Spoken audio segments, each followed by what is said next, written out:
Shalom, selamat bergabung dengan Menara Doa Pagi. Senang ketemu dengan Bapak Ibu. Tuhan Yesus pasti memberkati kita.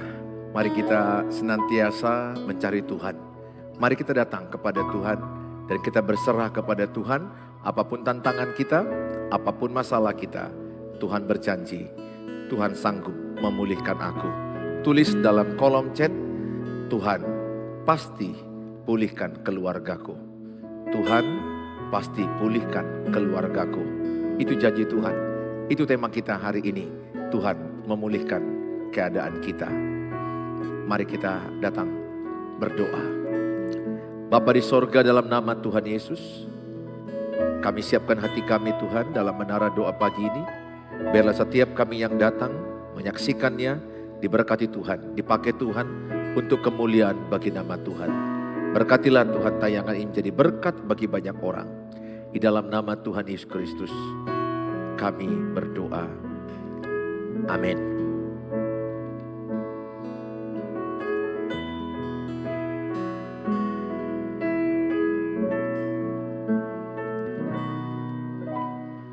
Hatiku tenang berada dekatmu.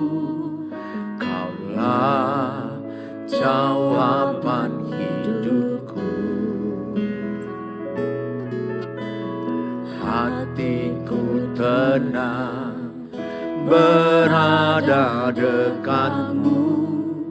Kau yang pelihara hidupku,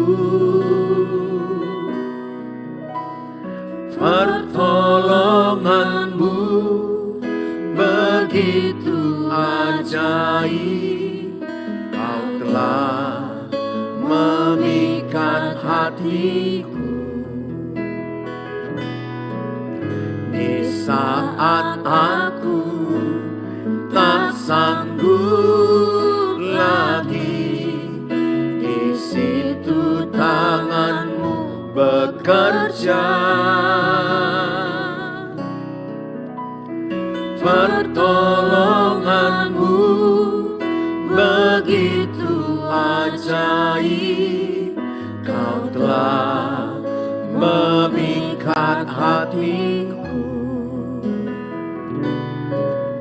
Kini mataku tertuju padamu. Ku rasakan kasih-Mu Tuhan.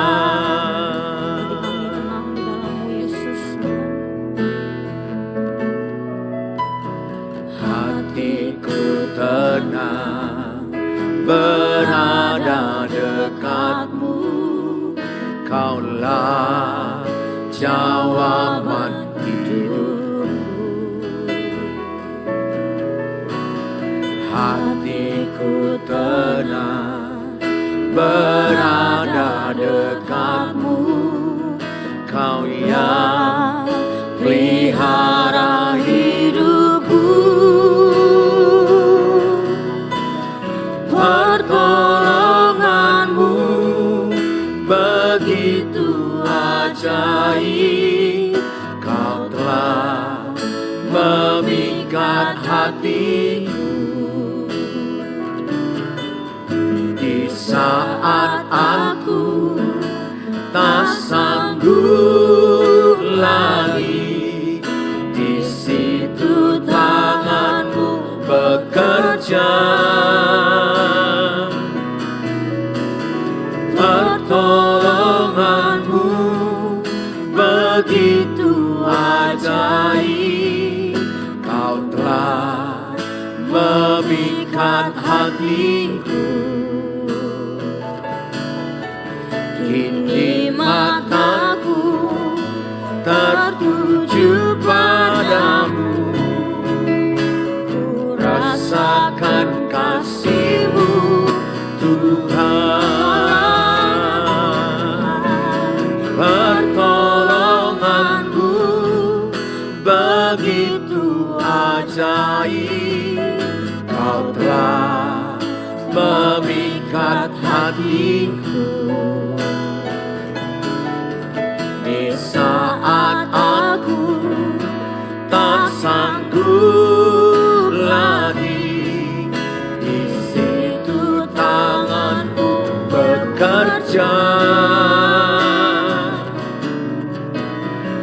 pertolonganmu begitu ajaib. Kau telah memikat hatiku. Kini mataku tertuju padamu. Ku rasakan kasih-Mu Tuhan. Kini mataku tertuju padamu. Ku rasakan kasih-Mu Tuhan. Kini mataku tertuju padamu. Ku rasakan kasih-Mu Tuhan. Hanya Kau penolong yang setia bagi setiap kami. Amin. Kami mau nyatakan selamanya Yesus dalam hidup kami. Saat ku berjalan,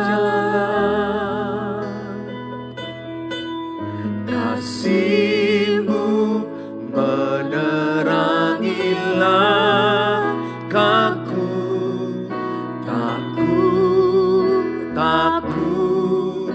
Tak ku bimbang, karena ku tahu Kau bersamaku.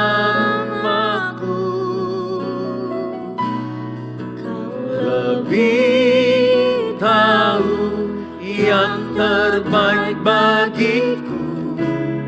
Kau lebih sanggup pulihkan hidupku. Ku berserah, ku percaya hanya Yesus penolong yang setia.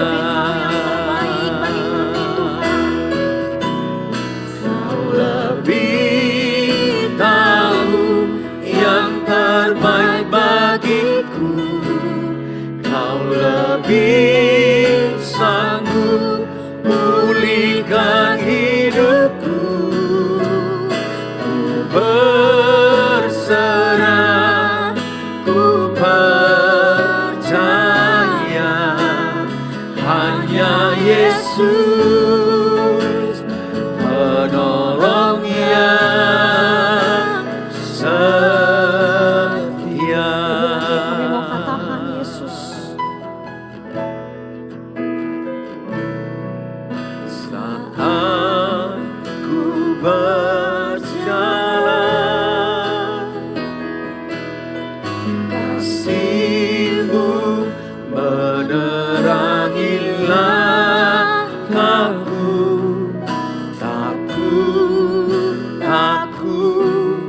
Tak ku bimbang, karena ku tahu Kau bersamaku.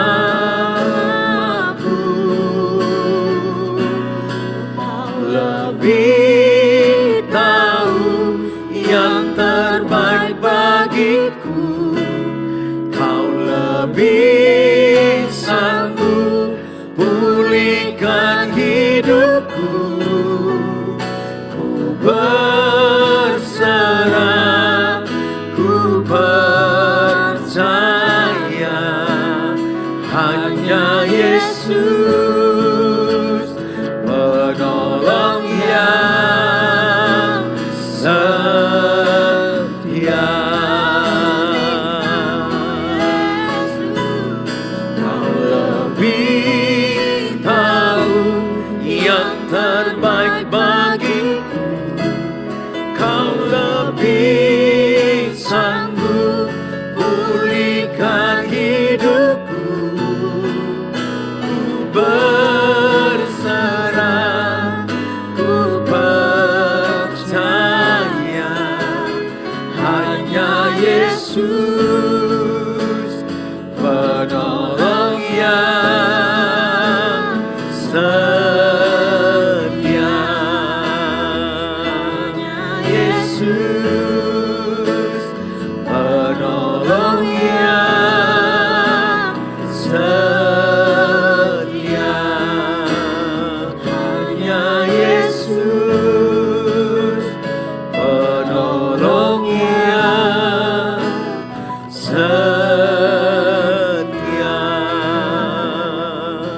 mari sembah Tuhan. Engkau yang lebih tahu, Engkau yang sanggup menolong hidup kami. Hanya Engkau, oleh kasih-Mu Engkau menuntun kami, Engkau membimbing kami oleh Roh Kudus. Bimbing kami Tuhan, tuntun kami Tuhan. Kami berserah, kami berharap padamu. Kami berserah, kami hanya berharap, hanya berharap, hanya berharap. Kami percayakan hidup kami ke dalam tangan-Mu. Bimbing kami, tuntun kami Tuhan, menjalani hari-hari kami untuk kami. Bimbing kami Tuhan, diberkatilah yang berharap pada Tuhan. Kami percaya kasih-Mu melimpah dalam hidup kami. Kami percaya Engkau menyertai kami Tuhan, menggendong kami.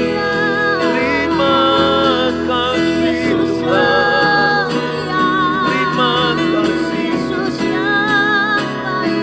Kami bersyukur, kami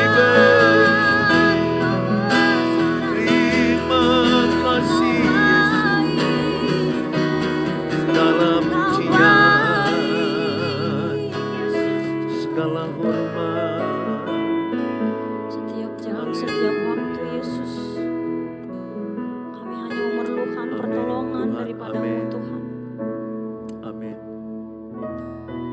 Ini pernyataan kami bagi Amin. Yesus. Haleluya. Ya Tuhan, tiap jam ku memerlukan-Mu.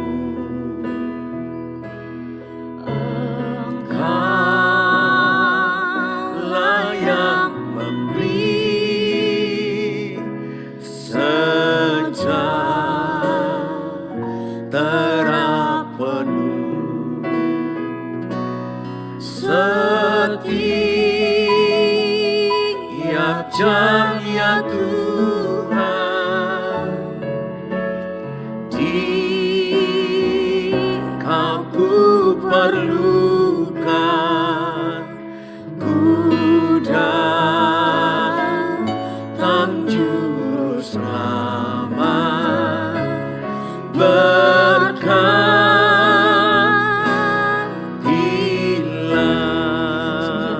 Yesus yang baik. Ya Tuhan, tiap jam ku memerlukan-Mu. Engkaulah yang memberi sejahtera penuh. Setiap jam ya Tuhan,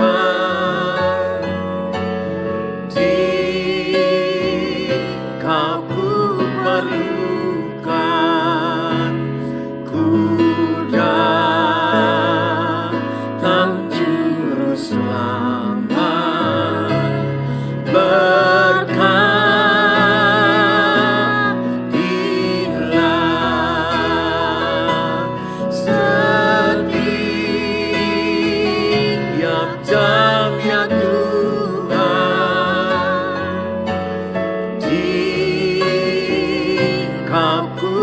perlukan, ku datang juru selamat, berkatilah.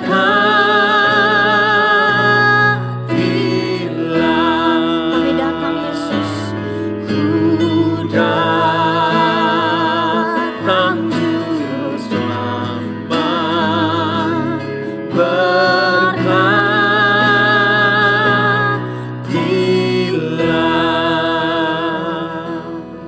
Bapa di sorga, dalam nama Tuhan Yesus, kami dengarkan firman-Mu di pagi hari ini.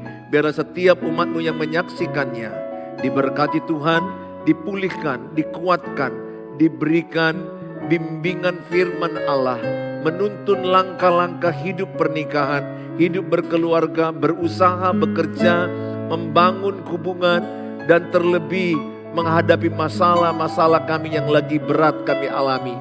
Kami percaya Tuhan pulihkan keadaan kami, sebagaimana Tuhan memulihkan keadaan Ayub, demikianlah Engkau Tuhan akan memulihkan keadaan orang yang taat kepadamu, yang seturut dengan firman Allah, yang tidak menyimpang ke kiri dan ke kanan. Kami percaya oleh pertolongan Tuhan, setiap kami yang datang diberkati dengan firman Allah yang melalui tayangan sosial media, dimanapun mereka berada, diberkati Tuhan, dipulihkan Tuhan. Dalam Tuhan Yesus kami berdoa. Amin. Amin. Shalom. Tema kita pada hari ini adalah Tuhan pasti pulihkan keadaanku. Tulis dalam kolom, Tuhan pasti pulihkan keadaanku. Saudara, ada banyak orang merasa bahwa keadaannya itu akan berakhir dengan hancur. Ingat Yeremia 29 ayat 11, Tuhan tidak merancangkan kehancuran bagi anak-anaknya. Tuhan tidak merancangkan suatu kerusakan bagi anak-anaknya. Tapi Dia merancangkan yang damai, sejahtera, dan rancangan penuh harapan. Biarlah tayangan ini menjadi berkat bagi saudara. Dan marilah saudara terlibat membagi link ini kepada teman-temanmu, supaya mereka yang merasa hidup mereka hancur, mereka mendapat tayangan ini, mereka dipulihkan keadaan mereka. Ketika saudara membagikan ini di grup WA, maka saudara sudah terlibat dalam penyebaran firman Allah. Hari ini saya ambilkan satu kisah di Alkitab bagaimana Ayub yang sudah sering kita dengar. Dalam kitab Ayub 42 ayat yang ke-10. Lalu Tuhan memulihkan keadaan Ayub setelah ia meminta doa untuk sahabat-sahabatnya. Dan Tuhan memberikan kepada Ayub 2 kali lipat dari segala kepunyaannya dahulu. Ayat ini berkata, lalu Tuhan memulihkan keadaan Ayub.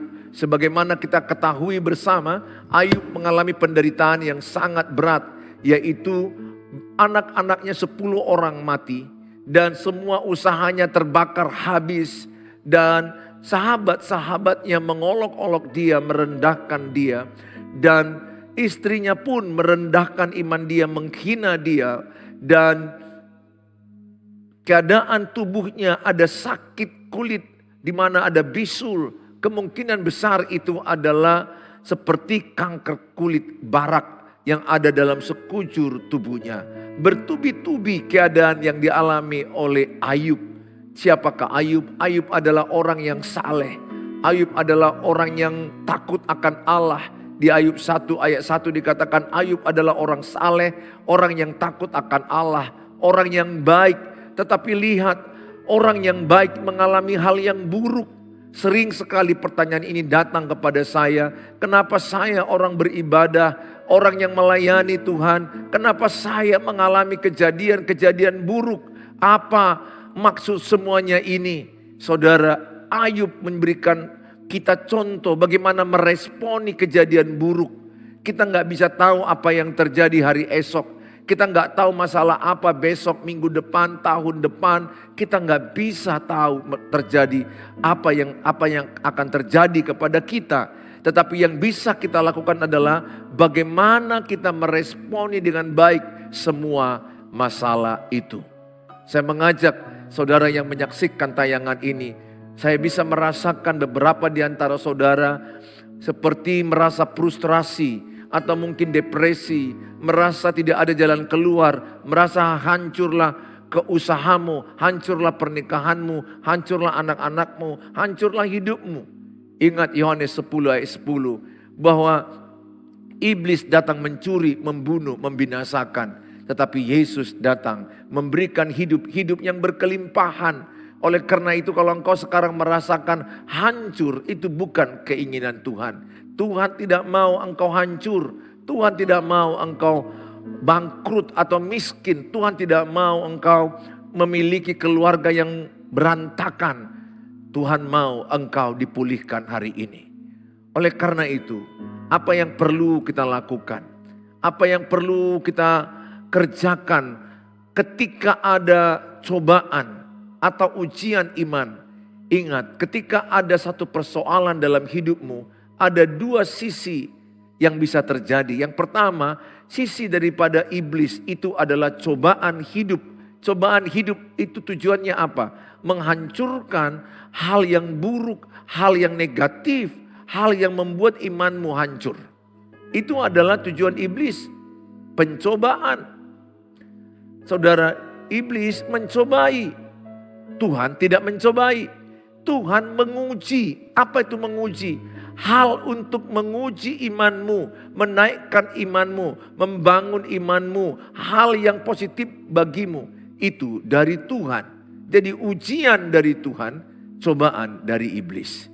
Saudara, apa yang dialami Ayub ini, bisa aja ini menjadi cobaan bagi dia dari iblis yang ingin. Memang betul, iblis yang mau mencobai dia. Karena iblis yang melapor kepada Tuhan, kenapa Ayub tetap saleh, kenapa Ayub tetap beribadah, takut akan Allah, karena keadaannya baik-baik saja. Tapi coba kalau keadaannya hancur, coba anak-anaknya semua meninggal, pasti dia akan jauh daripada engkau. Tuhan berkata kepada dia, satu hal yang tidak boleh kau ambil, yaitu jangan ambil nyawa Ayub. Yang lainnya silakan. Tuhan mengizinkan terjadi peristiwa pengujian kepada Ayub. Lihat saudara, apa respon Ayub dalam hal ini? Ayub tidak berbuat salah. Ayub tidak berkata, kenapa ini terjadi padaku? Dia enggak berkata, aku udah baik-baik, kenapa harus yang buruk terjadi padaku? Dia tidak mengutuki Tuhan. Dia tidak mengutuki Tuhan. Respon dia dalam kebenaran. Yang pertama, saya mengajak sama saudara, kalau mau keadaanmu dipulihkan, responilah masalah itu dengan benar. Kita tidak bisa mengendalikan apa yang di luar, tapi kita bisa mengendalikan apa reaksi kita dari dalam. Yang paling penting hidup ini adalah bagaimana saudara dan saya meresponi yang benar, menyikapi dengan benar menurut firman Allah. Saudara yang saya kasihi, di dalam Alkitab dikatakan kitab Ayub pasal yang pertama ayat yang ke-21 sampai kepada ayat yang ke-22. Katanya, dengan telanjang aku keluar dari kandungan ibuku dan dengan telanjang juga aku kembali ke dalamnya. Tuhan yang memberi, Tuhan yang mengambil, terpujilah nama Tuhan. Dalam kesemuanya itu Ayub tidak berbuat dosa dan tidak menuduh Allah berbuat yang kurang patut. Dalam kesemuanya itu dikatakan Ayub tidak bersalah. Ayub tidak menuduh Allah melakukan yang tidak patut bagi dia. Secara manusia, andai itu di posisi saya, jangankan 10 anak, 1 anak, kadang kita sudah gak mampu dengan kalau 1 anak meninggal. Jujur itu tidak mudah. Tidak mudah. Kalau bukan karena kuasa Roh Kudus kasih karunia. Kehilangan 1 orang ibu, kehilangan 1 orang ayah, kakak, adik, anak itu sangat sakit sekali. Saudara, apa yang dialami Ayub ini sangat menggambarkan penderitaan terberat sepanjang sejarah yang kita pernah dengar. Nah saudara yang saya kasihi, dia meresponinya dengan cara memberkati sahabat-sahabatnya, mengolok-olok dia. Ketika dia memberkati sahabat-sahabat yang mengolok-olok dia, maka 2 kali lipat keadaannya dipulihkan Tuhan. Anak-anak yang terhilang dahulu, anak-anak yang mati maksud saya, dikembalikan Tuhan jauh lebih cantik. Harta-hartanya yang habis terbakar, dikembalikan Tuhan jauh lebih banyak. Saudara, saya hanya katakan kepada saudara, berkatilah musuhmu. Berkatilah orang yang menyakitimu. Doakanlah orang yang mengecewakanmu. Kalau mungkin saat ini engkau yang menonton, menyaksikan, ada rasa sakit yang kau rasakan karena ulah suamimu atau istrimu atau mertuamu, iparmu, atau teman kerja, teman gereja yang mengkhianati, yang menyakiti engkau, yang merendahkan engkau, yang menggosip engkau. Ampunilah dia.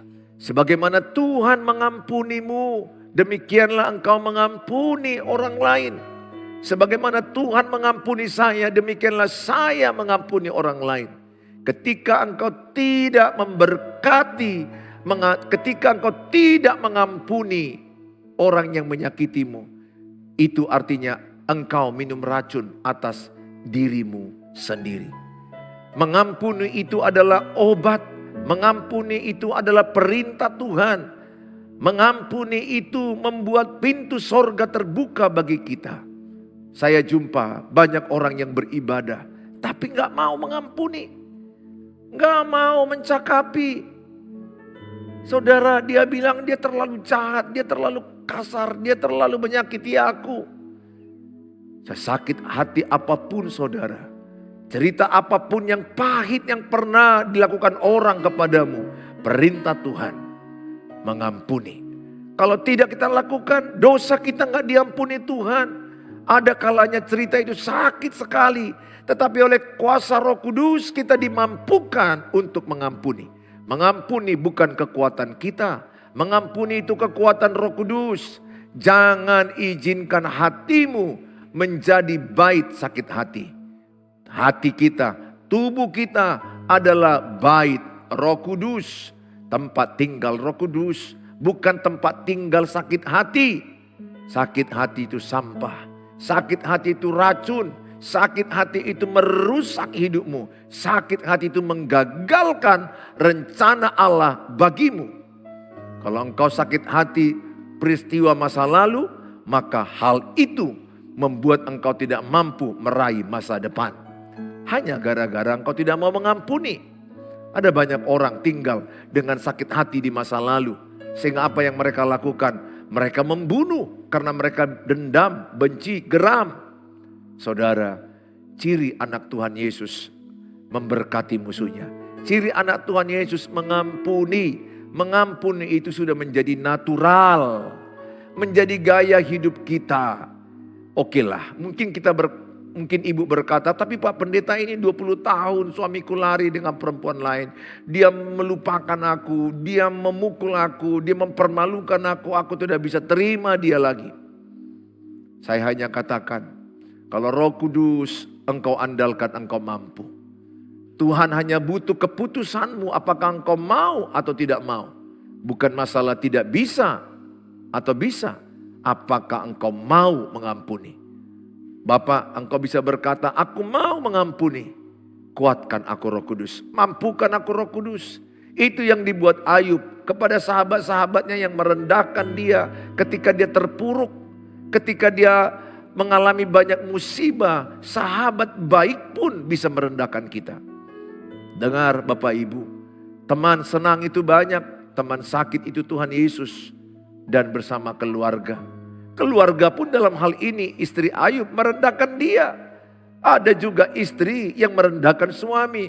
Ada suami yang menyakiti istri. Artinya apa? Bahwa gak bisa kita berharap kepada manusia mengerti akan kita. Gak bisa. Ada kalanya ketika seorang istri berharap suaminya menghibur dia. Dia gak mendapat penghiburan. Justru yang dapat makian, merendahkan. Demikian sebaliknya. Saya hanya mau berkata kepada saudara, penghiburan sejati hanya Tuhan Yesus. Roh Kudus yang ada di hati saya. Pengharapan yang sejati hanya pada Tuhan Yesus.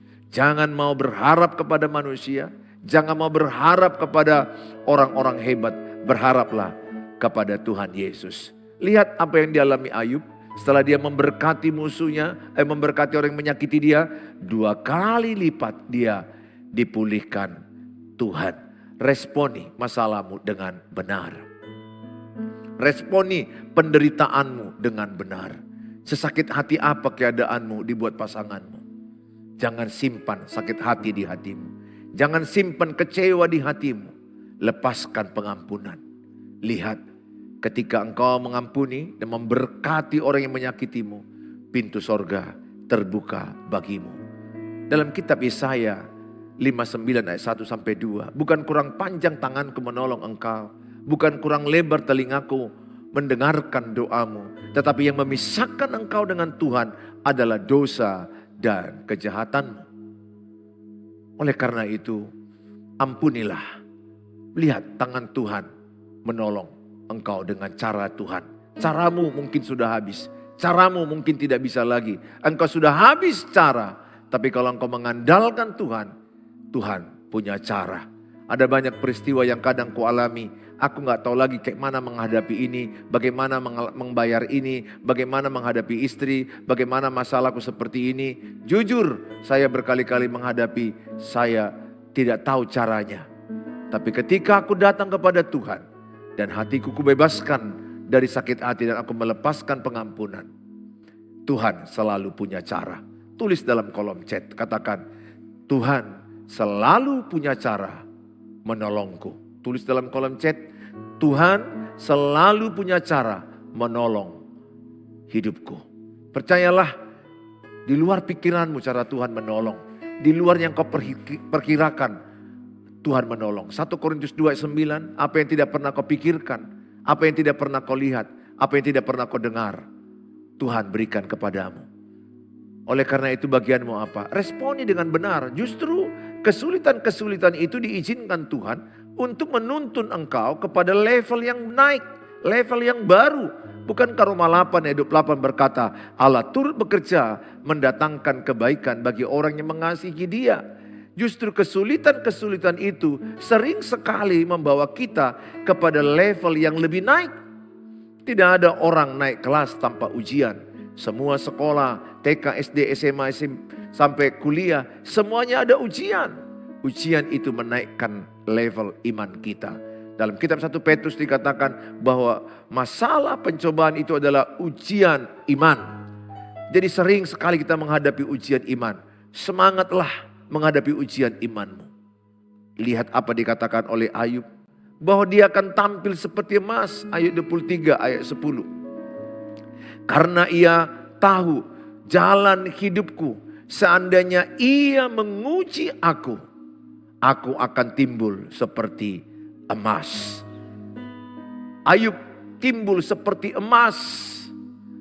Emas itu dibuat dengan derajat yang sangat panas, 1046 derajat Celcius, sangat panas. Tetapi hasilnya emas dan harganya mahal. Banyak orang sekarang investasi emas karena emas murni itu sangat mahal.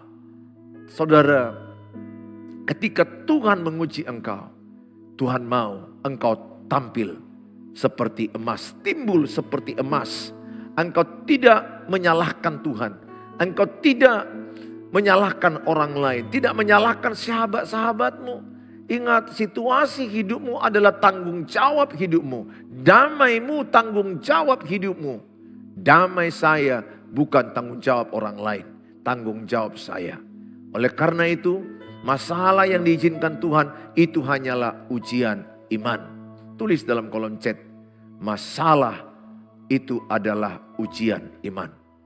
Jadi kalau saudara punya masalah, itu engkau sedang masuk dalam ujian iman. Apakah engkau akan lulus atau engkau kalah? Kalau engkau bersungut-sungut, engkau kalah. Maka Tuhan bilang mengucap syukurlah dalam segala hal. Ayub dalam ujian iman yang berat, dia tidak menyalahkan Tuhan. Dia tidak bilang kepada Tuhan, kenapa ini kau lakukan kepadaku? Dia enggak bilang sampai kapan ini harus kuhadapi. Dia hanya berkata, Ayub 1 ayat 21-22. Aku lahir tidak membawa apa-apa. Aku kembali tidak membawa apa-apa. Tuhan yang memberi, Tuhan yang mengambil.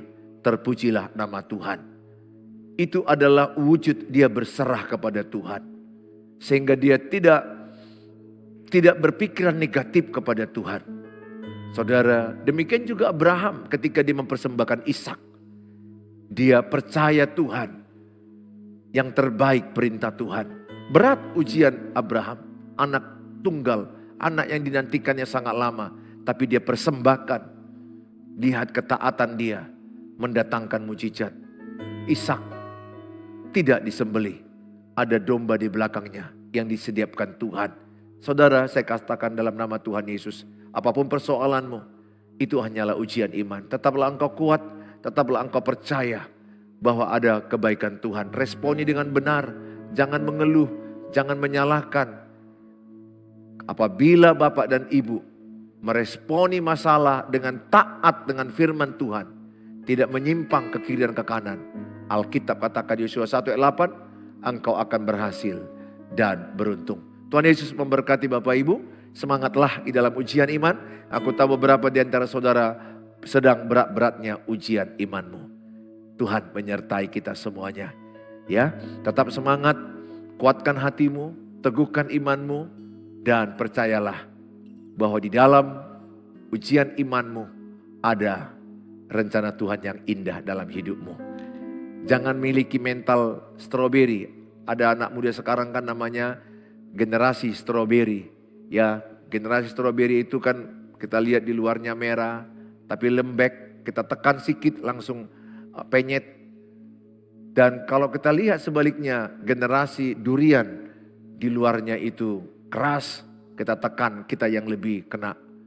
Saudara, jadilah generasi yang kuat, bukan generasi yang lembek, generasi yang mudah mengeluh. No, jangan mudah mengeluh. Hadapi tantanganmu, sakit penyakitmu hari ini mungkin kau sudah makan banyak obat.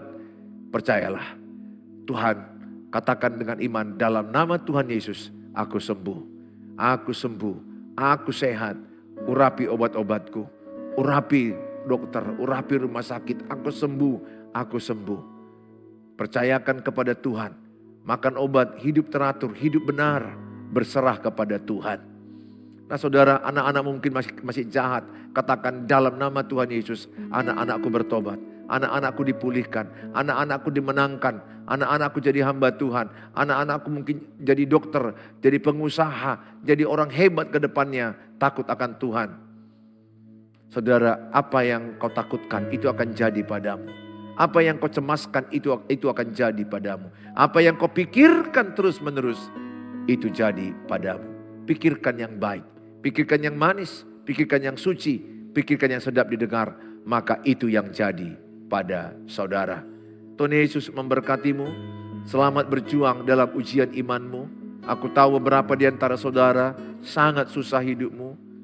Lah terkatakan, gak mampu kau menceritakannya ke saya. Tapi Tuhan Yesus mendengarkan jeritan hatimu. Andalkan Tuhan, menangis kepada Tuhan. Tuhan pasti angkat engkau semakin naik. Janji Tuhan, engkau dipulihkannya. Tidak dibiarkan selamanya engkau punya masalah. Masalah ada masa expired. Kasih Tuhan tetap abadi. Tuhan Yesus memberkati kita. Mari kita datang kepada Tuhan Yesus. Bapa di surga, dalam nama Tuhan Yesus, hamba-Mu berdoa bagi mereka yang menyaksikan tayangan ini. Mereka yang sakit fisik, yang sedang makan obat, mungkin sakit di pencernaan, sakit di alat gerak, atau mungkin ada sakit kanker, ada sakit penjepitan saraf. Hamba-Mu berdoa di bagian organ-organ tubuhnya, baik ginjal, baik usus, jantung dan paru-paru. Hamba-Mu berdoa dalam nama Tuhan Yesus. Engkau yang menyembuhkan, Engkau yang mengurapi obat-obat, Engkau yang memberikan dia semangat baru, sukacita baru, iman dan pengharapan yang utuh kepada Tuhan. Bagi Tuhan tak ada yang mustahil, bagi Tuhan tak ada yang tidak mungkin. Kami doakan mereka yang sakit fisik, tumpangkan tangan-Mu kepada bagian tubuh-Mu yang sakit. Dengan iman percayalah dalam nama Tuhan Yesus, sakit penyakit-Mu diangkat Tuhan, dipulihkan, disembuhkan Tuhan. Hamba-Mu berdoa bagi mereka yang lagi punya persoalan keuangan, pekerjaan, usaha yang mencari pekerjaan. Hamba-Mu berdoa dalam nama Tuhan Yesus. Berilah mereka hikmat. Mungkin mereka lagi bangkrut, lagi terpuruk, lagi banyak utang yang gak bisa dibayar. Hamba-Mu berdoa berilah mereka kekuatan baru, hikmat mengatur keuangan dan berusaha dengan rajin. Hamba-Mu percaya bahwa mereka satu persatu akan bisa membayar utang-utang mereka, pinjaman-pinjaman mereka. Ajar hidup kami untuk hidup benar dengan firman Allah. Hamba-Mu berdoa bagi mereka yang punya masalah hubungan dengan suami istri yang mau cerai-ceraian, atau ada pasangan yang berkhianat tidak setia lagi, anak-anak yang bandel yang melawan orang tua, hubungan yang tidak baik dengan keluarga mertua. Hamba-Mu berdoa dalam nama Tuhan Yesus, pulihkanlah keluarga-keluarga, pulihkanlah pasutri-pasutri. Mampukan mereka berkomunikasi, bagaimana mengubah cekcok jadi cocok, sehingga mereka punya hikmat. Tuhan tolong mereka. Hamba-Mu menyerahkan mereka dalam tangan-Mu. Terpujilah Engkau Tuhan. Kami serahkan semua dalam tangan-Mu Bapa. Di dalam nama Tuhan Yesus Kristus, mereka yang mungkin sedang ingin mendapatkan keturunan, ingin mendapat jodoh, menjual tanah, menjual rumah, hal-hal apapun yang mereka sedang harapkan, diberkatilah yang mengandalkan Tuhan. Dalam nama Tuhan Yesus Kristus kami berdoa. Haleluya. Amin. Amin. Bapak Ibu yang saya kasihi, saya mengajak setiap saudara untuk bisa tetap setia dalam channel ini. Dan sharelah channel ini kepada banyak orang, supaya orang-orang lain semakin semangat mengikut Tuhan, karena dalam Tuhan ada jawaban. Percayalah, orang yang senantiasa berdoa dan mendekat kepada Tuhan, walaupun ada masalah, dia damai, dia tenang, dan dia memperoleh kekuatan daripada Tuhan. Tuhan Yesus memberkati kita semua. Kalau saudara ingin saat teduh harian dari saya setiap hari, sebisa saya bagi renungan singkat, silakan hubungi saya di WA 0811 63 73 47. 0811 63 73 47. WA pribadi saya. Dan kalau mau konseling, chat dulu, jangan langsung ditelepon. Jadwal saya sangat padat, saya akan usahakan atur waktu sebisa saya. Tuhan Yesus memberkati kita semua. Mari kita mengucapkan doa Bapa kami. Bapa kami yang di surga, dikuduskanlah namamu, datanglah kerajaanmu, jadilah kehendak-Mu di bumi seperti di surga. Berikanlah kami pada hari ini makanan kami yang secukupnya, dan ampunilah kami akan kesalahan kami, seperti kami juga mengampuni orang bersalah pada kami. Dan janganlah bawa kami ke dalam pencobaan, tapi lepaskanlah kami daripada yang jahat, karena Engkau yang punya kerajaan dan kuasa dan kemuliaan sampai selama-lamanya. Amin. Bawalah berkat damai sejahtera dari Allah Bapa, cinta kasih sempurna Tuhan Yesus, penyertaan penghiburan, pertolongan dari Allah Roh Kudus memberkati kita. Yang percaya katakan amin. Amin. Sampai ketemu di waktu yang akan datang. Shalom.